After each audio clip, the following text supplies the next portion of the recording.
All right, welcome everybody to this week's episode of the Bookkeeping Academy. Glad y'all are here and looking forward to sharing today's topic, which is maybe part one of a multiple part topic on financial ratios. So the general context for what I want to share today is, it's easy as QuickBooks bookkeepers to get into a pattern of just doing the books throughout the month, hitting the financial statements or, clicking the generate financial, management package, not even looking at it, quite frankly, and then just sending it to a client and saying, here's your financials for the month. Okay. That's easy. Okay. We can do that. What I would love for all of us to be able to do is take that to the next level and be able to call things out to clients to say, did you know? Hey, by the way, I noticed. Would you like to talk about this? Hey, we've noticed a trend. It's like any of those types of things that basically tells the client, we're not just doing your work, we're actually helping you evaluate your financials. We're not taking the place of a CPA. But that doesn't mean we can't say, oh, by the way, here's something we noticed. And by the way, oh, this is something that we're seeing that's good. Or, hey, there's something that we're seeing that maybe not so good. That's the general concept that I really want to get across. So I'm going to share my screen. And what I am going to do is I figured out how to share a portion of my screen, by the way, which is really kind of cool. And so I can kind of tell it what little block I want to share. So what I'm going to do is everybody should be able to see my Google Doc at this point. I'm going to talk about a couple different ratios. One that's specific to the balance sheet called the current ratio. And then I'm going to point out three ratios that are super great for. Real quick, Brad, are you recording this? Yes. Okay, I just want to make sure I don't remember hearing it. My bad. Yep. And so the P&L, I'm going to show you three different ratios which are relevant for the P&L. Okay. So when it comes to the balance sheet, there's lots of different ratios that people could create and evaluate. We will definitely have a part two, part three, where we can go a little bit deeper on some of these other ones.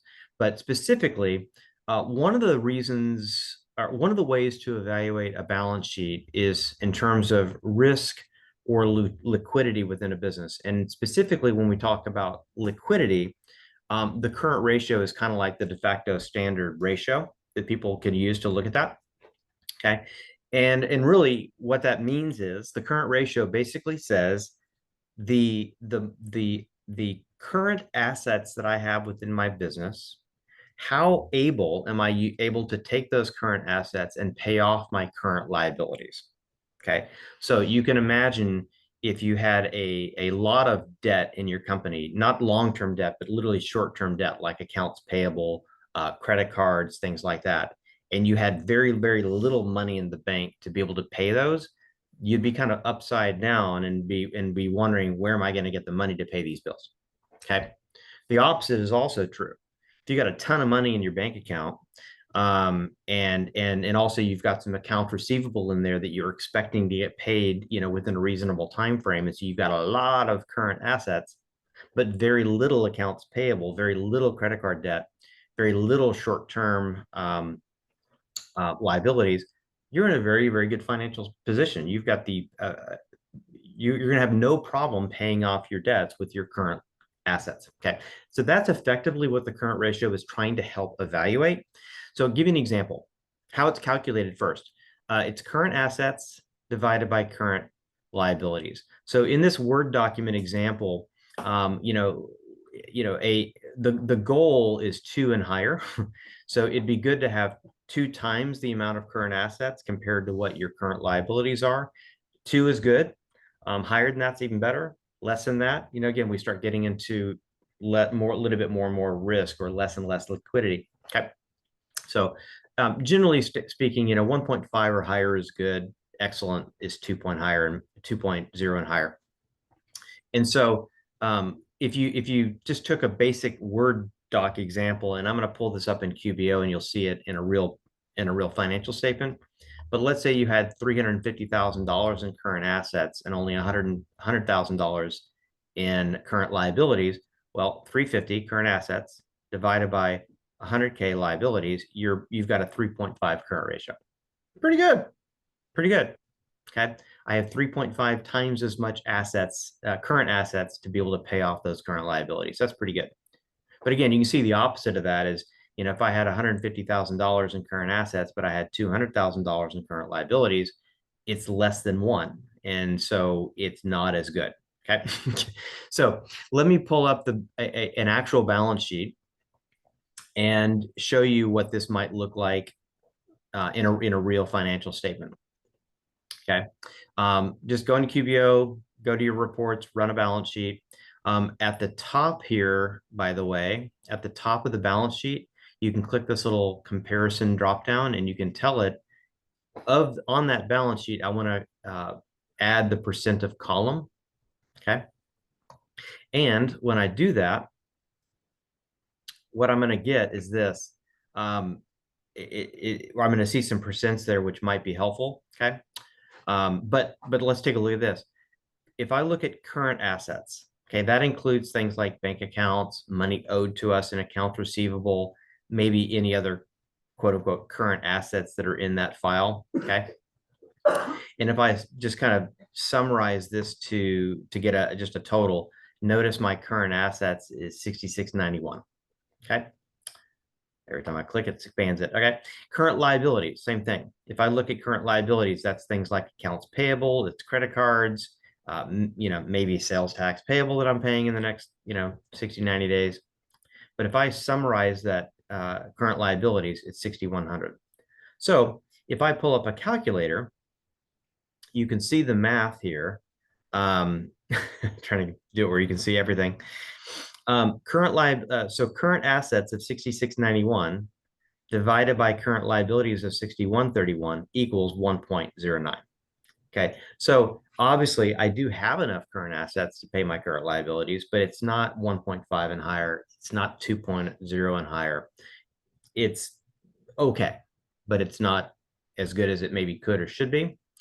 And so if you were advising a client in that scenario, especially one that was concerned about liquidity and being able to pay their bills without taking on long-term debt like loans, you might be able to, say to that client, it's like, hey, before going out and racking up a whole bunch of more credit card charges for this conference you want to go to in a few months, you might want to wait until you've collected a little bit more money and you've got a little bit more money on hand, and that ratio is better. Okay.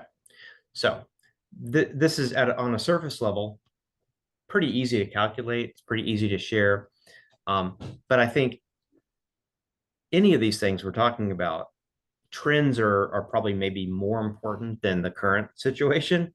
And so let's say you ran this, you ran the current ratio and you didn't even share it with the client this month. But that, you put a little note, particular note, and you're like, okay, current ratio as of last month was 1.09. Okay. Well, if next month it's 1.2 and the next month it's 1.4 and the next month it's 1.6, that's good. Things are moving in the right direction.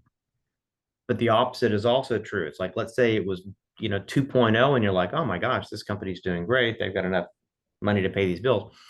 But then you start seeing the next month it's 1.75, the next month it's 1.6, and the next point it's 1.0, and the next month it's 0.75. I'm sure at that point the owner is probably very concerned. They probably are already aware that they have a challenge coming up here. But those are the types of things where we could say, hey, we've noticed that your current ratio is getting worse. Do you want to talk about that? Right? What can, not that we can help them necessarily, but calling that out to their attention, it might not even be on the radar. And now we're adding value to that client. Okay. Any questions on the current ratio? Nope. Okay. All right. So let's talk about the profit and loss statement. I'm going to pull up a profit and loss statement here. I'm going to do the same kind of concept here. I'll go run the P&L. The good news on the P&L, when you go to this compare other period, there is a percent of income option that you can pick. And that actually significantly makes this ratio easy to calculate because it's automatically going to calculate it on the screen. So just being aware of that option right there. But even if that wasn't there, you could still calculate this. So we'll go back to my notepad or my Word document here for a second. And let's talk about the P&L. There's really three primary ratios that we want to focus on. One is the gross profit margin. We also want to focus on what is called the operating profit margin.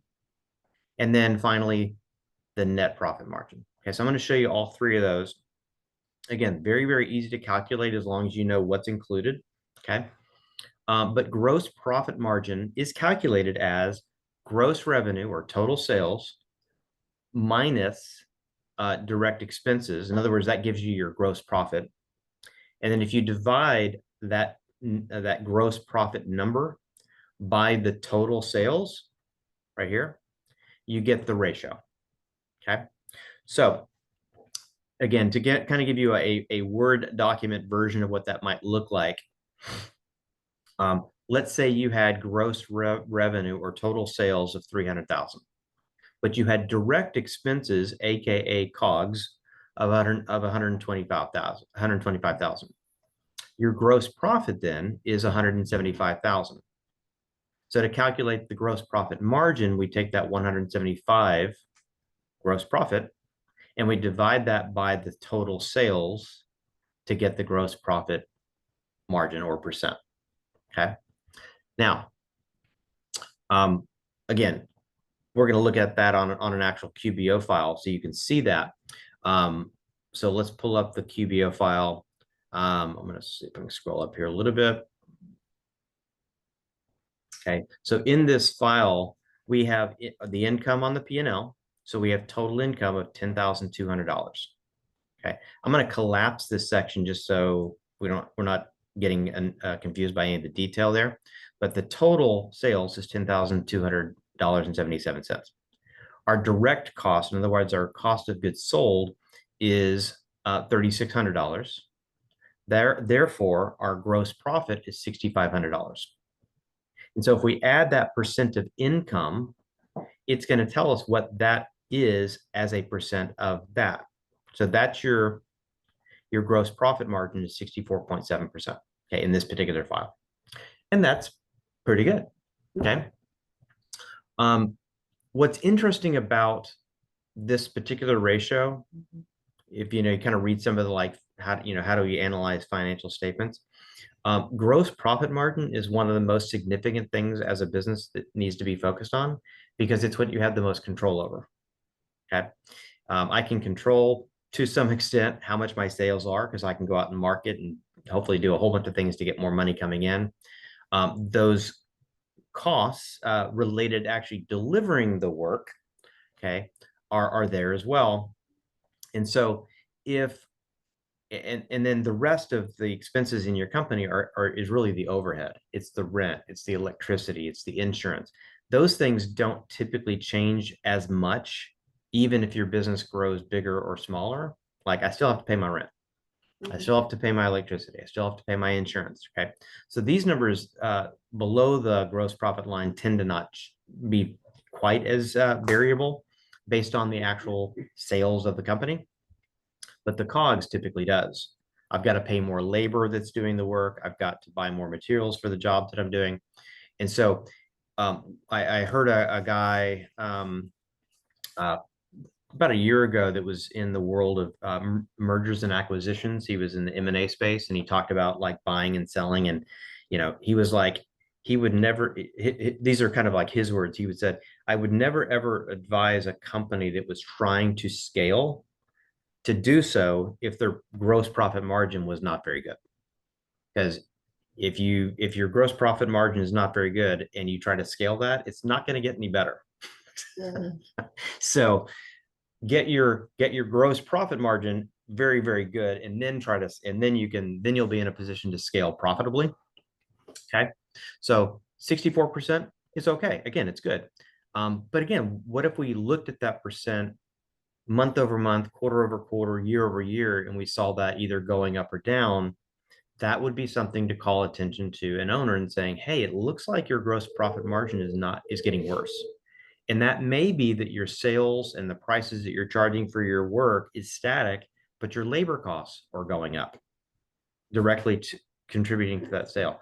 The materials that you're buying for to be able to deliver that work is going up. Okay, so your margin is getting worse. Okay, those are some things. Again, it may be something an owner's already aware of, but it might not be. So you being able to call it out and saying, hey, here's what it is, and it looks like it's getting better or worse, is going to tell a client we are paying attention and we care.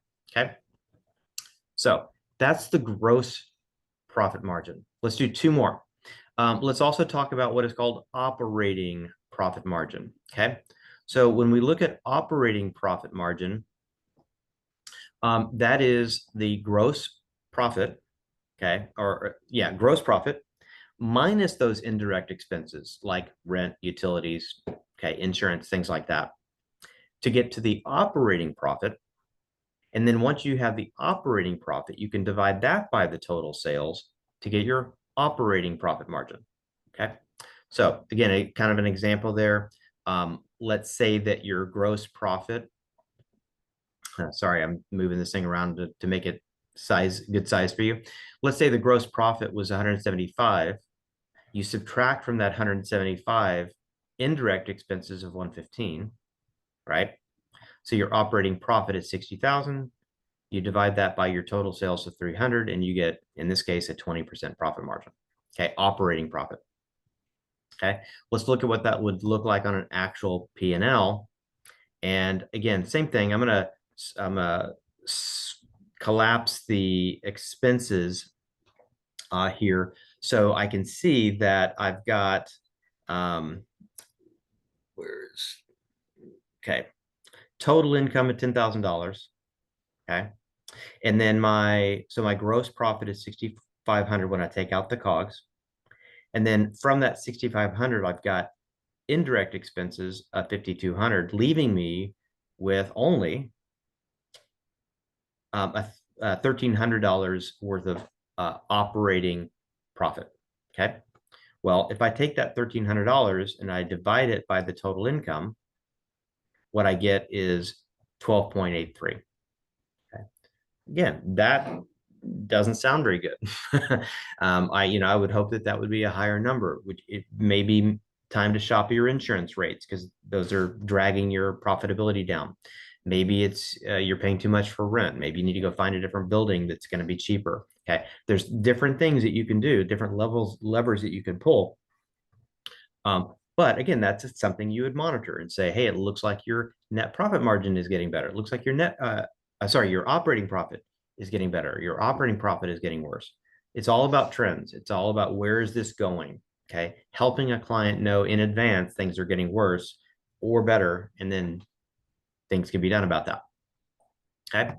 And then last but not least, let's talk about net profit.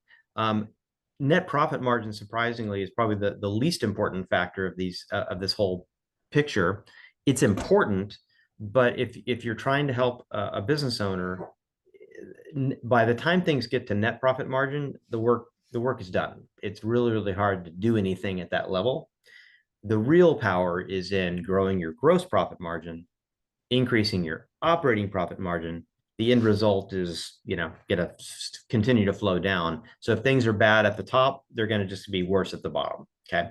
So we're trying to get the top better so the bottom's better. Okay. But how do we do this? Net profit margin, same thing. It's our operating profit. Okay. Gross profit minus COGS to get your gross profit margin, or gross profit, minus your indirect expenses to get your operating profit. Okay. And so if we're sitting there and we've got operating profit of 60K, and we have other income and expenses of 40K, our net profit is going to be 20K. Take that 20K, divide it by your total sales, and now you have your net profit margin. Okay. So what's interesting about this, and again, I'm going to flip over to QuickBooks here in a second to show this on an actual P&L.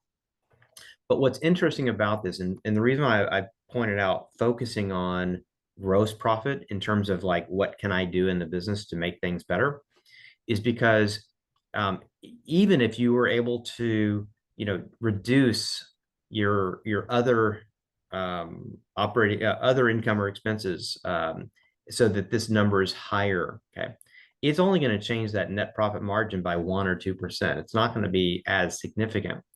But you can imagine, what if my gross profit is lower by 5%?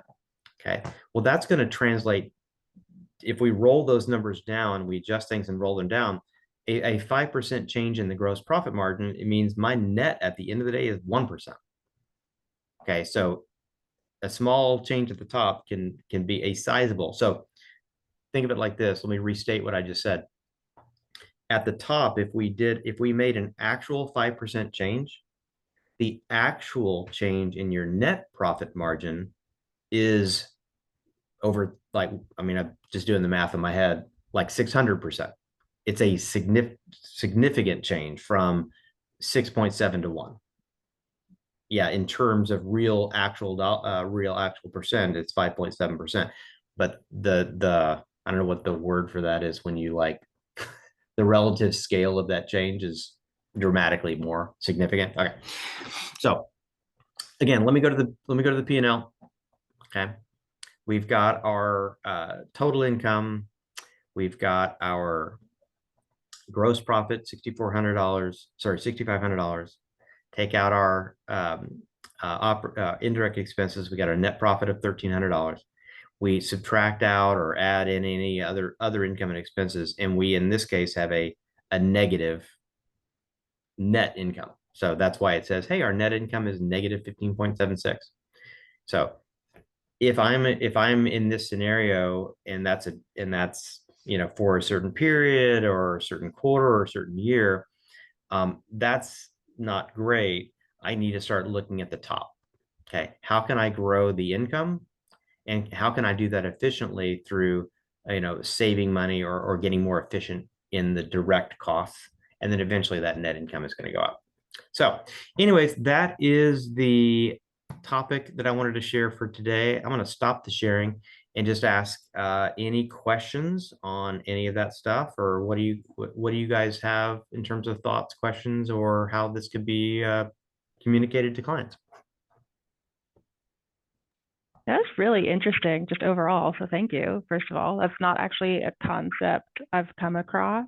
As I've mentioned before, I'm self-taught essentially.